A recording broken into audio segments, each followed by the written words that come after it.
తెలుగు శ్రోతలందరికీ నమస్కారం అండి. మన అలనాటి కథలు ఎవర్ గ్రీన్ స్టోరీస్ ఛానల్‌కి మీ అందరికీ స్వాగతం. బాంధవ్య బంధితులు అనే నవల వింటున్నామండి. రచన శ్రీమతి చెరుకూరి రమాదేవి గారు. ఇక ఆలస్యం చేయకుండా మనం కథల్లోకి వెళ్ళిపోదామా? వీడియో చూసిన వెంటనే లైక్ చేసి, షేర్ చేసి తప్పకుండా సబ్స్క్రైబ్ చేసుకోండి మన ఛానల్‌ని. బెల్ ఐకాన్ యాక్టివేట్ చేసుకోండి. ఇంట్లో చికాకులతో పాటు ఆఫీసు పనులతో చిరాకు పడుతూ అనురాధ గదిలోకి అడుగుపెట్టారు శేఖరం గారు. లోపల కుర్చీలో అలసటగా పడుకొని ఉంది రాధ. బుగ్గలపై కన్నీటి చారికలు స్పష్టంగా కనిపిస్తున్నాయి. కళ్ళ కింద నల్లటి చారలు ఏర్పడుతున్నాయి. అల్లారు ముద్దుగా వెన్న ముద్దలా పెరిగిన రాధను ఆ స్థితిలో చూస్తూ ఉంటే ఆయన మనసు విలవిల్లాడిపోయింది. ఆ స్థితిలో ఆ మనోవేదనతో కోలుకుంటుందా అనుకున్నారు. కళ్ళు చెమరుస్తూ ఉంటే అమ్మాయ్ అంటూ పిలిచారు. టేబుల్ మీద ఎగురుతున్న కాగితం కనిపించింది. మరేది ఆలోచించకుండా తీసి చూశారు. కోపం అవతులు దాటింది. ఉగ్రులైపోయారు. అనురాధ, తెలిసి చేసినా తెలియక చేయాలనుకున్నా నా జీవితాన్ని ఒకరు పాలించడం మాత్రం సహించలేను. నేను ప్రేమించిన ప్రతి ఒక్కరూ నన్ను పరిపాలించ చూశారు. ఏ ఒక్కరికి నేనుగా అవసరం లేకపోయాను. ఇక మనం కలిసి ఉండవలసిన అవసరం కనిపించలేదు. నీ కోరిక తీర్చలేకపోయాక ప్రతి చోట ఓడిపోయిన నేను ఇంటి నుండి దూరమైనంత తేలికగా నీ నుండి దూరం అవడం సాధ్యం కాదు. కనీసం సంఘం కోసం. కొద్ది రోజులలో నా లాయర్ నిన్ను కలవబోతున్నాడు. మన విడాకుల విషయం మాట్లాడేందుకు. నీకు కావలసినది అతని ద్వారా తెలియపరచు. ఇట్లు శ్రీనివాస్. ఆయనలోని క్రోధం, ఆవేశం ఆయన్ని ఆలోచనారహితుల్ని చేశాయి. విడాకులు ఎలా జరుగుతాయో చూస్తాను అంటూ విసురుగా బయటకు వచ్చారు. గరాజ్లో కారు చర్రున బయటికి లాగి జోరుగా పోనిచ్చి కృష్ణమూర్తి గారి ఇంటి ముందు ఆపారు. అనుకోకుండా వచ్చిన రాజశేఖరం గారిని చూసి తెల్లబోయారాయన. ఈ రాకకు అనురాధకు ఏదో సంబంధం ఉండకపోదనిపించింది. రా కూర్చో. ఏమిటి ఇప్పుడొచ్చావు? మర్యాదలు తర్వాత చేద్దుగాని, ఇదిగో నీ కొడుకు చేస్తున్న నిర్వాకం అంటూ ఉత్తరం తీసి ఆయన చేతిలో పెట్టారు దూకుడుగా. ఉత్తరాన్ని చదివి బాధగా నిట్టూరుస్తూ నన్నేం చేయమంటావు అన్నారు. ఇంకేమిటి చేసేది? వెంటనే వెళ్ళి ఈ గొడవకంతటకు కారకుడివి నువ్వే అని తెలియచెప్పు. ఆవేశంతో అతను పిచ్చివాడవుతున్నాడు. అతనితో అలా చెబితే అనురాధ కోసం ఆ బాధ్యత నెత్తిన వేసుకున్నాననుకుంటాడేమో. ఎందుకనుకోడు? ఈ సమయంలో తప్పకుండా అనుకుంటాడు. ఉన్నదున్నట్లు చెప్పు. మీ ఇద్దరి మధ్య ఉన్న సంబంధం చెప్పు. శేఖరం.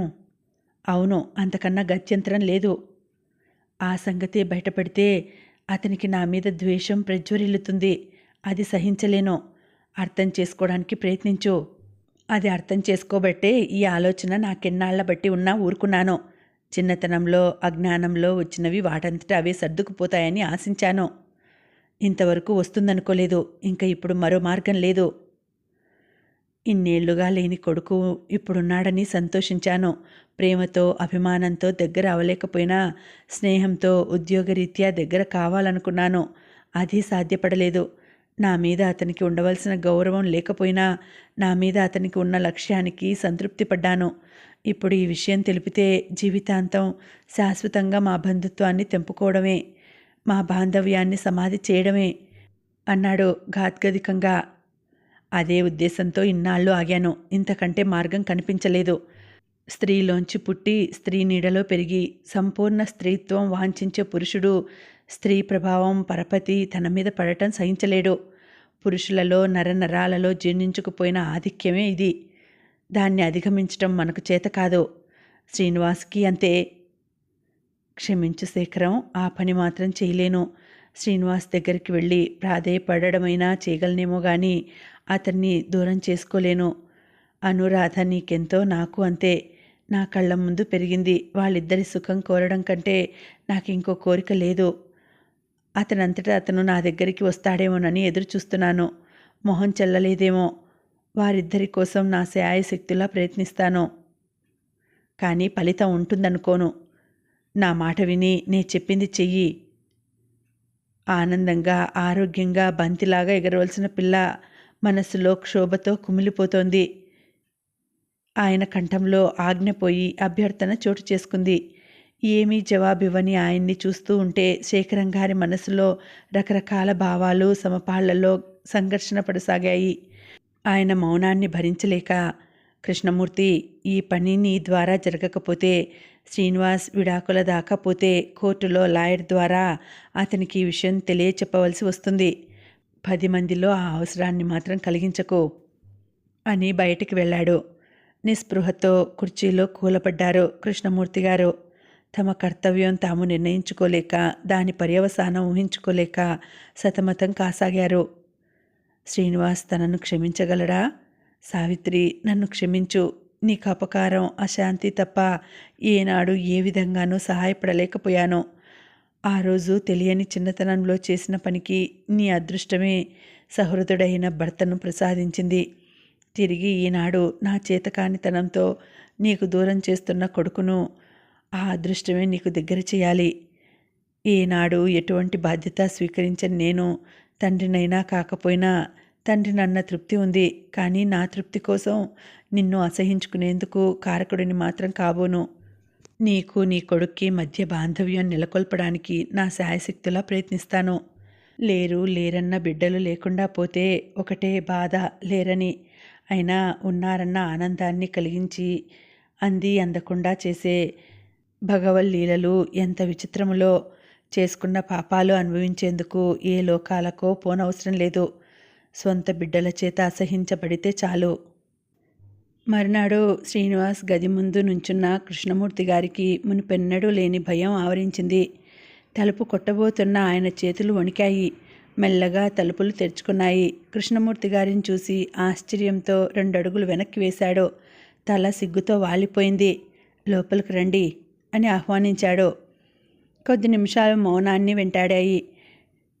నిశ్శబ్దాన్ని భంగపరుస్తూ, నేనే మీ ఇంటికి రావాలనుకుంటున్నాను, మీకే శ్రమ కలిగించాను అన్నాడు నొచ్చుకుంటూ. ఎవరు వస్తే ఏముంది అన్నారు మెల్లిగా. మిమ్మల్ని చాలా నిరుత్సాహపరిచాను. మీరు ఎంతో ఉత్సాహం చూపారు.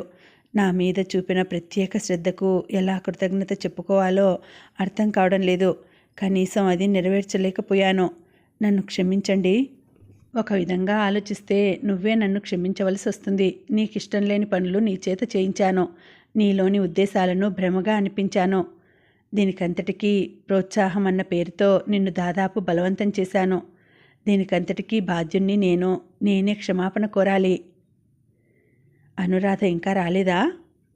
లేదు, ఇక రాదేమో. అదే మాట? ఉన్నదే. శ్రీనివాస్, నీకింత విడమర్చి చెప్పినా నీకు అర్థం కాలేదా? మెడిసిన్లో నీ పునఃప్రవేశానికి కారకుణ్ణి నేను. నిన్ను పూర్తిగా నమ్మించడానికి ప్రయత్నించింది నేను. నిన్ను హౌస్ సర్జన్గా చేయమని సలహా ఇచ్చింది, సీట్ వచ్చేందుకు ప్రయత్నించింది నేను. ఇందులో అనురాధ బాధ్యత ఏమాత్రం లేదు. ఊరికే నేనిస్తున్న ప్రోత్సాహానికి తోడ్పాటుగా తను ఉంది. కానీ ఇందులో పెద్ద భాగం నాది. అర్థం చేసుకో శ్రీనివాస్. మీరింతగా చెప్పడం అనవసరం. మీకు అనురాధ అంటే ఎంత అభిమానమో నాకు తెలియంది కాదు. ఆమె కోసం మీరు ఈ బాధ్యత నెత్తిన వేసుకుంటున్నారు. ఇందులో మీకు అసలు భాగం లేదనుకోను. కానీ మీరు చెయ్యని దాన్ని చేశారని నమ్మించడానికి ప్రయత్నించకండి. అనురాధ అంటే నాకెంత అభిమానమో నువ్వన్నా అంతే. నా కొడుకు వంటి వాడివి. అందుకే నీ అభివృద్ధికి ప్రయత్నించాను. నేను చెప్పింది నమ్ము. అనురాధ మీకు కూతురు వంటిదని తెలుసు. మీరు ఆమె కోరిక తీర్చడానికే నా కోసం ప్రయత్నించారు. ఈరోజు కూతురు వంటి రాధ సంతోషం కోసమే ఈ బాధ్యత స్వీకరించారు. అప్పుడు రాధ మీ దగ్గరికి వచ్చి నా విషయం చెప్పి ఉండకపోతే మీరు నా కోసం ప్రయత్నంలోకి దిగేవారు కాదు. మీరు ఈ అనవసరపు బాధ్యత తీసుకునేవారు కాదు అన్నాడు శ్రీనివాస్. ఎంత చెబుతున్నా అర్థం చేసుకొని శ్రీనివాస్ను ఎలా సమాధానపరచాలో తెలియకుండా పోయింది. అసలు విషయం చెబితే కానీ దారిలోకి రాడు. అది జరిగితే తన ముఖం తిరిగి చూడడు. ఎంత విషమ పరిస్థితి! తను చేసిన పని ఎంతవరకు దారితీసింది? అతని జీవితంలోకి ప్రవేశించి ఉండకపోతే కనీసం స్నేహితులుగానైనా ఉండేవారు. ఆయన మౌనం చూసి, మిమ్మల్ని అన్నింటిలో ఇంతగా నిరుత్సాహపరుస్తున్నందుకు క్షమించండి. ఇంకా ఈ విషయాలు మాట్లాడడం వల్ల ప్రయోజనం లేదు నిష్కర్షగా చెప్పాడు. అనురాధ విషయంలో నువ్వు ఉద్దేశం మార్చుకోవడం మంచిది. నువ్వు ఏదో కోపంతో నిన్ను బలవంతంగా నెట్టిందన్న అపోహతో ఆమెకు దూరం కావాలనుకుంటున్నావు. నిజంగా నువ్వు రాధను మర్చిపోగలననుకుంటున్నావా? నా మాట విని ఈ గొడవ తేలికగా జరిగిపోని. ఏ పురుషుడైనా తన భార్యను తను ప్రప్రథమంగా జీవితంలో అన్ని సుఖాలు అనుభవించిన స్త్రీని, స్త్రీ అన్న పదానికి అర్థం చెప్పిన ఆడదాన్ని మర్చిపోగలగటం నిజంగా తేలికైన పనా? అందులో ప్రేమించి పెళ్లి చేసుకున్నావు. స్వర్గంలా సాగిపోతున్న సంసారాన్ని చెడగొట్టకు. అనురాధకు అన్యాయం చెయ్యకు. మీకు రాధపై గల వాత్సల్యానికి ముగ్ధున్నవుతున్నాను. కానీ దయచేసి ఇంకా ఆ విషయం ప్రస్తావించకండి. నిజంగా నిస్పృహ చెందారు కృష్ణమూర్తి గారు. జీవితంలో మొదటిసారిగా తాము అనుకున్న పని ఎదురు తిరిగింది. ఎంత ప్రయత్నించినా సానుకూలపరచలేకపోయారు. నిజమే, నీ స్వవిషయాలు మాట్లాడడం తప్పే, జోక్యం కలిగించుకోవడం అంతకన్నా తప్పే. కానీ ఆ పని చేశాను. నీ ఈ మనోవ్యధకు కాదనుకున్నా నేను కారకుడినే. అందుకు కారణం కూడా ఉంది. శ్రీనివాస్, నీతో చెప్పకూడదనుకున్న కొన్ని విషయాలు చెబుతాను. అలా కూర్చో. నేను చెప్పడం పూర్తి అయ్యేదాకా ఆవేశపడకు. అంతా విన్నాక సావకాశంగా ఆలోచించేందుకు, న్యాయాన్యాయాలు తప్పొప్పులు నిర్ణయించేందుకు తగిన ప్రయత్నం చెయ్యి అన్నారు. అంత ఉపోద్ఘాతంతో, అంత మ్లానవదనంతో చెప్పబోయేదేమిటా అని ఆశ్చర్యపోయాడు శ్రీనివాస్. మన ఇద్దరిలో సుపరిచితంగా కనిపిస్తున్న పోలికల్ని చూస్తే నీకేమనిపించింది? మనిషిని పోలిన మనుషులుంటారన్నది నిజమేనని. అయినా దీనికి మీరు చెప్పబోయేదానికి సంబంధం ఏమిటో బోధపడటం లేదు. నాకేమనిపించిందో తెలుసా? నీలాంటి కొడుకే ఉంటే, నువ్వే నా కొడుకై ఉంటే. ఆయన కళ్ళల్లో గోచరిస్తున్న బాధతో కూడిన వాత్సల్యాన్ని చూస్తూ ఉంటే అతనికి అర్థం కాని అనుభూతి కలిగింది. ఆ రోజు అనుకోకుండా కలిగిన ఆలోచన, అనుభూతి నిజమయ్యాయి. నిజంగా నా కొడుకని, నాకు తెలియకుండా పుట్టి పెరిగి నా అంత అయిన నువ్వు నిజంగా నా కొడుకని. అర్థం కానట్లు చూశాడు. ఆ చూపులో ఈయనకేమైనా మతి భ్రమించిందేమో అన్న అనుమానం పొడచూపకపోలేదు. నమ్మలేకపోతున్నావు కదూ? కానీ ఇది అక్షరాలా నిజం. నీకు తెలియకుండా, నీకేమిటి, లోకంలో ఎవరికీ తెలియకుండా ఉండేటట్లుగా ప్రవర్తించి సహాయపడ్డారు మీ నాన్నగారు. మీ అమ్మ నాకు మేనత్త కూతురు. ఒకరోజు ఒంటరిగా నాతో ఉండడానికి తోసుకు వచ్చిన క్షణాలే ఈరోజు ఈ బాధకు మూలం. చిన్నతనంలో, యవ్వనంలో అడుగు పెడుతోన్న నేను అభం శుభం ఏమీ ఎరుగని సావిత్రిని. నా మూలంగా జరిగింది పొరపాటు. అందుకు మూలంగా ఉద్భవించావు నువ్వు. నాకు ఈ సంగతి ఈ మధ్యనే తెలిసింది, మీ అమ్మ ద్వారా. నువ్వు ఈసారి మెడిసిన్లో చేరడానికి, వెనక్కి రావడానికి నీ వ్యధకు కారకుణ్ణి నేను. నీ మీది వాత్సల్యమే నిన్ను ప్రోత్సహింపచేసింది. నీకు దగ్గర కావాలన్న కాంక్షే నిన్ను డాక్టర్ని చేయాలని కోరింది. ఇందులో అనురాధ బాధ్యత ఏమీ లేదు. కేవలం నిన్ను ప్రేమించడం తప్ప, నీ జీవితంలో భాగం పంచుకోవడం తప్ప. అనురాధను క్షమించు, వెంటనే తీసుకువచ్చేయి. ఆవేదనతో ఆయన కంఠం పూడుకుపోతోంది. అంతవరకు ఆయన కళ్ళెత్తి శ్రీనివాస్ ముఖాన్ని చూసేందుకు కూడా సాహసించలేదు. అధోవదనుడైన ఆయన హృదయ వేదన ఆయన కళ్ళల్లో ప్రతిబింబిస్తోంది. శ్రీనివాస్ మనస్సు పరిస్థితి వర్ణనాతీతం. తేరుకుంటున్న అతని ఆవేదన రెట్టింపైంది. ముఖం తెల్లగా పాలిపోయింది. కొలుకులు ఎర్రపడ్డాయి. కోపంతో కనుబొమ్మలు ముడిపడ్డాయి. కొద్ది క్షణాలు అతని మనస్సు మూగబోయింది. మౌనంగా, బొమ్మలా, ఒక మాట పలుకు ఏమీ లేకుండా కూర్చుండిపోయిన అతన్ని చూస్తూ, ఇప్పటికైనా ఇది నా బాధ్యత అని గ్రహించు. ఈ విషయం నీకు తెలియపరచకూడదని విశ్వప్రయత్నం చేశాను. కానీ నువ్వు చేస్తున్న పని చెయ్యి దాటిపోతూ ఉంటే ఇక పెదవి దాటక తప్పలేదు. ఒక తండ్రి కొడుకును వేడకూడనివి వేడుకుంటున్నాను. క్షమించు శ్రీనివాస్, క్షమించు. Please get out. Doctor. Srinivas కంఠంలో అంతకు ముందున్న గౌరవం, లక్ష్యం అన్నీ తుడిచిపెట్టుకుపోయాయి. శ్రీనివాస్, ప్లీజ్ నా చేత మరోసారి చెప్పించుకోకండి. తలుపు తీసి పట్టుకున్నాడు. కృష్ణమూర్తి గారు గడప దాటగానే దడాలున తలుపులు మూసుకున్నాయి. నుదుటి చెమట తుడుచుకుంటూ కుర్చీలో వాలాడు.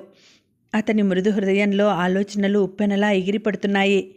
ఏమిటిది? ఇదంతా నిజమా? తను నిజంగా మాధవరావు గారి కొడుకు కాడా? ఇంత రహస్యంగా ఇంత విషయం ఎలా దాచారు?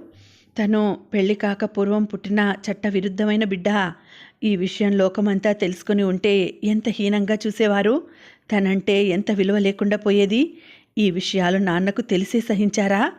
అమ్మను అంత అభిమానంగా చూసేవారు. ఇదంతా తెలిసేనా?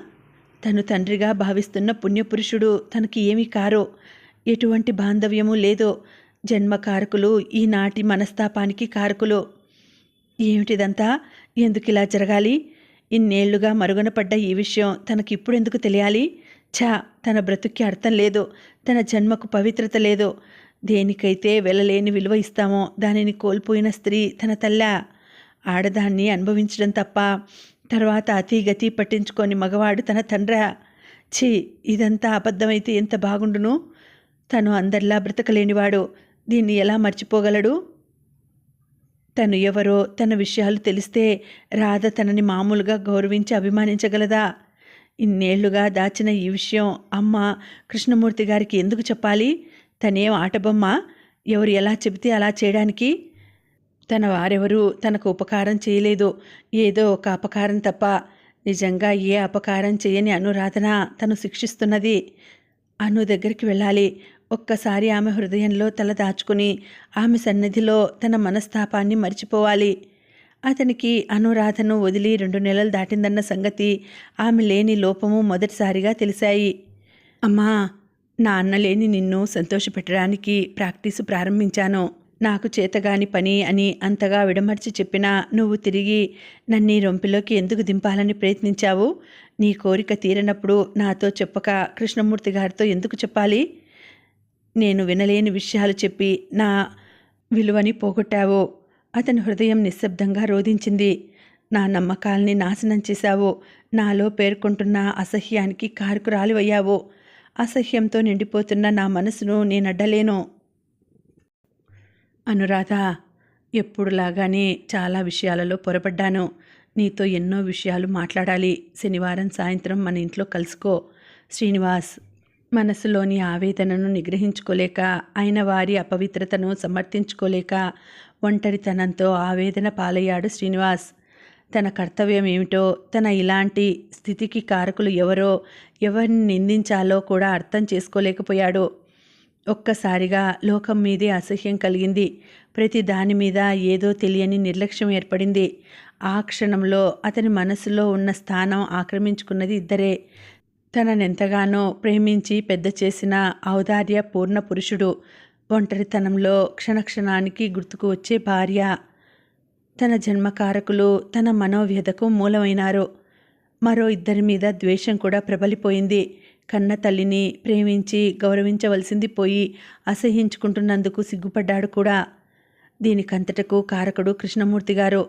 పొంగులు వారే యవ్వనంలో కన్ను మిన్ను కానక చేసిన పనికి సిగ్గుతో చితికిపోవలసింది పోయి పెద్ద మనిషిలా పరువు ప్రతిష్టలతో చలామణి అవుతున్నారు అనుకున్నాడు కసిగా.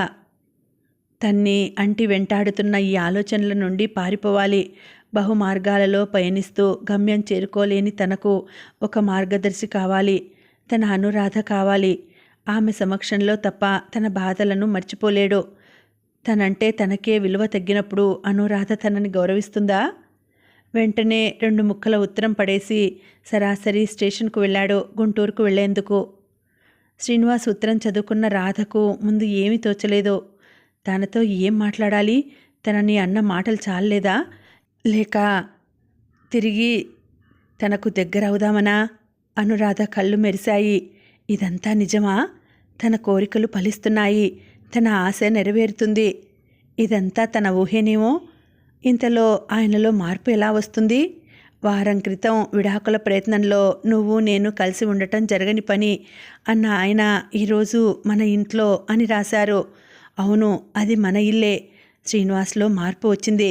భగవాన్, ఎంత దయామయుడివి. క్షణమొక గంటగా గడుపుతున్న అనురాధకు రోజొక యుగం అయింది. అసలు రోజులు గడుస్తాయా? శనివారం వస్తుందా అనిపించింది. అనుమానంతో సతమతమవుతూ సంతోషంతో తేలిపోతూ తమ ఇంటికి చేరింది. అప్పటికే ఆమె కోసం ఎదురు చూస్తున్నాడు శ్రీనివాస్. ఈ వారంలో అతనిలో చాలా మార్పు వచ్చింది. బాగా చిక్కిపోయాడు. సరైన భోజనం చేయక, మనస్సుకు స్థిమితం లేక బాగా నలిగిపోయాడు. ఆత్రంగా ఎదురుగా చూస్తున్న అతను తలుపు చప్పుడవగానే ఒక్క ఉదుటున వెళ్ళి తెరిచాడు. ఆమెను చూడగానే సంతోషంతో పాటు ఆశ్చర్యం అవధులు దాటింది. కనురెప్ప వాల్చకుండా తదేకంగా చూస్తూ నిశ్చేష్టితుడయ్యాడు. మనస్సులో ఆనందంతో అను అన్న మాట అతనికి తెలియకుండానే పెదవులు దాటింది. కళ్ళెత్తి చూసింది అనురాధ, కను కొలుకుల నిండా నీళ్లతో. అను చేతులు చాపాడు ఆప్యాయంగా. ఒక్కసారిగా అతని చేతులలో వాలిపోయింది. ఆ కౌగిలికి, ఆ స్పర్శకు తప్పించిపోయిన అనురాధ కళ్ళ నుండి వెచ్చని కన్నీళ్లు జలజలా రాలి అతని గుండెల మీద జారసాగాయి. ఎంత బాధ పెట్టానను, నన్ను క్షమించగలవా? నా అంత మూర్ఖుడు మరెవరైనా ఉంటాడా? ఆనందంతో మాట్లాడలేని ఆమె మౌనమే అతనికి సమాధానమైంది. ఎన్ని ఎదురుదెబ్బలు తిన్నా చలనమే ఎరగని శ్రీనివాస్ కళ్ళ వెంబడి ఆ రోజున కన్నీళ్లు టపటపా రాలి ఆమె మెడ మీద పడ్డాయి. అతనిలో ఐక్యమైపోతున్న ఆమెను ఆ వెచ్చని కన్నీళ్లు వాస్తవంలోకి తెచ్చాయి. కళ్ళెత్తి అతని వైపు చూసింది. చెమర్చిన కళ్ళను కిందికి దించుకున్నాడు. రాధా, ఎంత చిక్కిపోయావో అన్నాడు ఆప్యాయంగా బుగ్గలు నిమురుతూ. ఆ రోజు ఆమెకు ఏమీ మాట్లాడాలనిపించలేదు. అతని మాటలు వినాలని తప్ప అతను ఏమడిగినా సమాధానం మౌనమే అయింది. రాధా, నీకు ఎంత దూరం కావాలనుకున్నానో నీ ఆలోచనలు అంత దగ్గరికి లాగాయి. నీ మీద కోపంతో మొండిగా ఉండడానికి ఎంత బాధపడ్డానో. నన్ను క్షమించాను. మీకోసం, మీ పిలుపు కోసం ఎంత తప్పించిపోయానో. నన్ను దూరం చేసిన దానికంటే నన్ను అంతగా తప్పు అర్థం చేసుకున్నందుకు ఎక్కువ బాధపడ్డాను. మీ సంతోషం కోసం దూరం అవ్వగలనేమో కానీ ప్రాణాధికంగా ప్రేమించిన మీరు అసహించుకుంటుంటే అంతకంటే చిత్రవద లేదనిపించింది అంది మెల్లిగా అతనిలోకి ఇముడుతూ. అన్నీ తెలిసి నన్ను ఎందుకు పెళ్లి చేసుకున్నావాను? నా అంత బలహీనుడు తప్ప నీకు ఇంకెవరూ దొరకలేదా? ఏరి కోరి పెళ్లి చేసుకునేందుకు నాలో ఏం చూశావు? నా మూలంగా ఏం అనుభవించావు? బాధ తప్ప అన్నాడు గాద్గదికంగా, హృదయానికి బలంగా హత్తుకుంటూ. ఒక్కటి మాత్రం నిజం, ఎన్నో విషయాలలో పొరబడ్డట్లే ఇందులో కూడా పొరబడ్డాను. నీకు దూరం అయ్యి బ్రతకటం మాత్రం సాధ్యం కాలేదు. నువ్వు నాకింత అవసరమని ఎన్నడూ తెలియదు. ఆ రోజు సమాగమం అనురాధకు కొంత అలసట కలిగించింది. ఆ సంతోషాన్ని హృదయం భరించగలిగినంతగా శరీరం తట్టుకోలేకపోయింది. మెల్లగా సోఫాలో కూర్చున్న అనురాధకు పక్కగా కూర్చొని ఆమె తలను తన ఒడిలోకి తీసుకుంటూ, ఇంత శుభవార్త చెప్పకుండా ఇన్నాళ్ళు ఎలా దాచావు? ఈవేళ నిండుగా స్ఫుటంగా కనిపిస్తోన్న నిన్ను చూడగానే ఆశ్చర్యంతో బాధ కూడా కలిగింది. ఎంతో సంతోషంగా ఉండవలసిన సమయంలో ఎంత బాధ పెట్టాను అన్నాడు శ్రీనివాస్. ఇంకా జరిగిన వాటిని తలవకండి. అదంతా ఒక పీడకల. ఆనందాన్ని అనుభవించే అదృష్టం రాసిపెట్టి ఉండాలి. ఆ రోజు మీకు ఈ విషయం చెప్పాలని ఎంతో అనుకున్నాను. మీరింటికి రాగానే లలిత తల్లి విషయం చెప్పారు. దాంతో ఈ సంగతి మర్చిపోయాను. గుర్తు ఉన్నా చెప్పి ఉండేదాన్ని కాను అంది తేలికగా కళ్ళు మూసుకుంటూ. మూసి ఉన్న కనురెప్పలు భారంగా కదిలాయి. కనుకొలుకులలో ముత్యాలలా నీళ్లు నిలిచాయి. ఛా, వద్దు రాధా, ఇంక ఏడవకు. అసలే అలసిపోయావు అంటూ కన్నీరు తుడిచాడు. మీ అన్నయ్య, నాన్నగారు అందరూ వచ్చి మన మధ్య విషయం కదల్చబోయారు, కానీ ఈ విషయం ఒక్కరూ చెప్పలేదు. అది నాకే ఇష్టం లేకపోయింది. మనం తిరిగి కలుసుకోవడం జరిగితే అది మన ఇద్దరికీ ఒకరికి ఒకరు కావలసి కలుసుకోవాలి, కానీ మీరు ఈ విషయం తెలుసుకొని మన పాప మూలంగా తిరిగి రావడం, బాధపడటం నాకు ఇష్టం లేకపోయింది. మన ఇద్దరి కలయిక మూలంగా మరో రూపం ఉద్భవిస్తున్నా ఆ రూపం మూలంగా మనం కలవడం జరిగితే మాత్రం దానికుండే వాస్తవికత దీనికి లేదు అంది. మీరేం చేసి ఉండేవారు? ఈ విషయం మీరు మనస్సు మార్చుకోకముందే తెలిసి ఉంటే? ఏమో, మనసు మార్చుకుని ఉండేవాడినేమో. పసిపాపలంటే నాకెప్పుడూ మక్కువే. అందులో ఈ పాప నా సొంతం అనుకుంటే ఏ పని చేయడానికి వెనకాడనేమో అన్నాడు అనుకోకుండా. కానీ తన నుండి వెలువడ్డ మాటలకు తానే ఆశ్చర్యపోయాడు. అప్రయత్నంగా కృష్ణమూర్తి గారు మనసులో మెదిలారు. బలవంతాన ఆలోచనలను మళ్లించుకున్నాడు. అంతగా కఠినత్వం వహించిన తనలో మార్పుకు కారణం అడుగుతుందేమో అనుకున్నాడు శ్రీనివాస్. కానీ నిజానికి అనురాధకు అలాంటి ఆలోచనే రాలేదు. కారణం ఏదైనప్పటికీ తెలుసుకుందామన్న కోరిక లేకపోయింది. రాత్రి పడుకొని ఉన్న అనురాధ దగ్గర కూర్చుంటూ, ఇలాంటి సమయంలో ఎన్నో కోరికలుంటాయట, నీకేం కావాలో అడుగు అన్నాడు శ్రీనివాస్. నా కోరిక తీరింది, కావాలనుకున్నది లభ్యమైంది, నాకింకేం కోరికలు లేవు. అలా కాదు, నిన్నింత క్షోభకు గురి చేసినందుకు నీ కోరిక తీర్చవలసిందే బలవంతం చేశాడు. నిజంగా చేస్తారా నేను అడిగింది? ఒక్కటి తప్ప. బాధగా కళ్ళు మూసుకుంది. కొద్ది క్షణాల అనంతరం, నేనంత తెలివిలేని దాన్ని కాదు. ఇంతకీ నేను అడుగుదామనుకుంది, మనం ఇక్కడి నుండి ఎక్కడికైనా దూరంగా వెడదాం. ప్రశాంతంగా ఉండేందుకు. ఈ జ్ఞాపకాల నుండి దూరం కావాలని ఉంది. ఇక్కడ నాకు తృప్తిగా లేదు అంది. తప్పకుండా రాధా, అసలు నీ ఆరోగ్యం బాగుపడటం కోసమైనా మనం మంచి ప్రదేశానికి వెళ్ళాలి. నీకు శారీరకంగానూ మానసికంగానూ విశ్రాంతి కావాలి. మరునాడు పొద్దున్న అప్పటికప్పుడు ఫోన్ చేసి బెంగళూరు వెళ్లేందుకు విమానంలో బుక్ చేశాడు. వారం వ్యవధిలో టికెట్లు దొరికాయని రాధకు చెప్పి తక్కిన ఏర్పాట్లలో మునిగిపోయాడు. అనురాధను వాళ్ళింట్లో దింపి ఇండియన్ ఎయిర్లైన్స్ ఆఫీస్కు వెళ్ళి టికెట్లు తీసుకొని ఇంటికి వచ్చి ఏవో పనులలో మునిగిపోయాడు. తలుపు దగ్గర చప్పుడయ్యేసరికి తలెత్తి చూశాడు. గుమ్మంలో నిటారుగా ఠీవిగా విచారవదనంతో ఉన్న కృష్ణమూర్తి గారిని చూడగానే ఆశ్చర్యంతో పాటు ఆగ్రహం కూడా కలిగింది. కొద్ది క్షణాలు తీక్షణమైన దృక్కులతో చూసి క్రిందికి వాలాయి అతని కన్నులు. లోపలికి రమ్మన్న ఆహ్వానం కూడా లేకపోయేసరికి తటస్థంగా నిలబడిపోయారు కృష్ణమూర్తి గారు. కులాసా? ముభావంగా సమాధానం వచ్చేసరికి ఆయనకు ఏమనాలో తోచలేదు. లోపలికి రావచ్చా? కొద్ది నిమిషాలలో నేను ఇక్కడి నుండి వెడుతున్నాను డాక్టర్. మీరిక్కడికి ఎందుకు వచ్చారో తెలియదు. నేను మిమ్మల్ని గురించి ఎలా బాధపడుతున్నది తెలిసి రావడంలో మీ ఉద్దేశం నాకు తెలియదు. రోజుల మార్పుతో మనసులో భావాలు మారవనేముంది? ఆ విషయం తెలుసుకోవడానికి వచ్చి ఉంటే దానికి జవాబుగా మారలేదని చెప్పగలను. శ్రీనివాస్, నీ జీవితంలో నువ్వు పొరపాట్లు చేయలేదనగలవా? ఎలా అనగలను? నేను అంతే. తప్పులు చేయడం తప్పే. తప్పు చేయకుండా ఉండటం అనేది నిజం కాదు. నువ్వు నన్ను ఒకప్పుడు ఎంతో అభిమానించి గౌరవించిన రోజులున్నాయనుకుంటాను. కాదనగలవా? కాదనవలసిన అవసరం నాకు లేదు. కానీ అది గతం. నేను నిన్ను అలాగే అభిమానించాను. అభిమానించారు. ఒక తండ్రిగా చెప్పుకోవడానికి కూడా సంకోచం లేకుండా మీకు తెలుసు మీరు చేసిన తప్పేమిటో. నన్ను అభిమానించారంటే అది పొరపాటు. మీకు మెడిసిన్ అంటే తెలియనిది కాదు. అందుకు ఉండవలసినవేమిటో అవి మీకు తెలియనివి కావు. నేను మూసుకోవాలనుకున్న తలుపులు మీరు తెరిచారు. నేను నడవకూడదనుకున్న దోవలో మీరు నడిపించారు. అది నేను చేసిన పొరపాటు, ఒప్పుకుంటున్నాను. కానీ అది జరిగిపోయిన సంగతి అని ఎంత తేలిగ్గా అనగలుగుతున్నారు? మీరు చేసిన ఆ పొరపాటు మూలంగా ఒక నిండు జీవితం నా చేతిలో సమాప్తమై ఉండేది. నాలోని అసమర్థత మూలంగా, మీలోని అత్యాశ మూలంగా, అభిమానం అనే అంధకారంలో ఒక ప్రాణం సమాప్తమై ఉండేది. కానీ ఆవేశంతో మాటలు ఆగిపోయాయి. కానీ ఆమె లలిత తల్లి సజీవంగా సలక్షణంగా ఉంది. మళ్ళీ తరిచి గతం తవ్వుకొని ఆ విషయం నువ్వు ఎలా బాధపడుతున్నది నేను ఊహించగలను.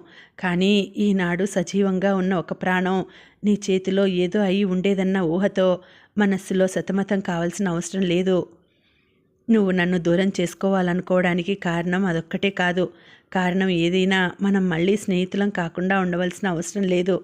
నేను నీకు తండ్రిని, నువ్వు నాకు కొడుకువి అన్న విషయం అప్రస్తుతం. శ్రీనివాస్, మన బాంధవ్యం తెలియక మునుపు నుంచి నువ్వంటే ఏదో తెలియని అభిమానం కలిగింది. నీతో స్నేహాన్ని వాంఛించడానికి కారణం అదే. మన స్నేహం నెలకొన్నాక ఈ విషయం తెలిసింది. అది తెలిసాక ఆ వాత్సల్యం ఎక్కువైంది. కొద్ది క్షణాలు అతి నిశ్శబ్దంగా బరువుగా నడిచాయి. శ్రీనివాస్, నీ స్నేహాన్ని వాంఛించిన నాకు ఎదురైంది వట్టి చెయ్యే. కానీ మనం తిరిగి కలుసుకోవాలనుకుంటే ఇద్దరిలో ఎవరో ఒకరు అడుగు వేయాలి. పెద్దవాణ్ణి, తప్పులు చేసిన అనుభవం ఉన్నవాణ్ణి. అందుకే నేను వేశాను ముందడుగు. కానీ తిరిగి కలవాలంటే నీదే కావాలా అడుగు. ఇక మన మధ్య ఎటువంటి బాంధవ్యం కలిసినా అది నీ వైపు నుంచే. ఏరోడ్రోమ్కు బయలుదేరుతుంటే ఒక మనిషి వచ్చాడు, చేతిలో ఒక పెద్ద కవర్తో. అతన్ని చూడగానే కళ్ళు చిట్లించాడు శ్రీనివాస్. ఆ వ్యక్తిని కృష్ణమూర్తి గారి ఇంటి దగ్గర చాలాసార్లు చూసినట్లు గుర్తు. ఆ వచ్చిన వ్యక్తి ఒక కవరు శ్రీనివాస్ చేతిలో పెట్టి తన బాధ్యత అంతే అన్నట్లు వెనక్కిపోయాడు. లోపల విసుక్కుంటూనే కవర్ తెరిచాడు. డాక్టర్ కృష్ణమూర్తి గారి లెటర్ హెడ్స్తో ఆ కాగితాలను చూడగానే మనస్సు ఏమిటోగా అయిపోయింది. సంతోషంగా వెళ్ళబోతూ ఉంటే ఇప్పుడు ఈ ఉత్తరం ఏమిటి? తిరిగి మనస్సు వికలమవడానికి తప్ప అని అనుకుంటూనే చూశాడు. ఇంకా ఉందండి, కథ కొనసాగుతుంది. మళ్ళీ వచ్చే వీడియోలో తర్వాతి భాగం వినేద్దామండి. అంతవరకు శుభరాత్రి. నమస్తే.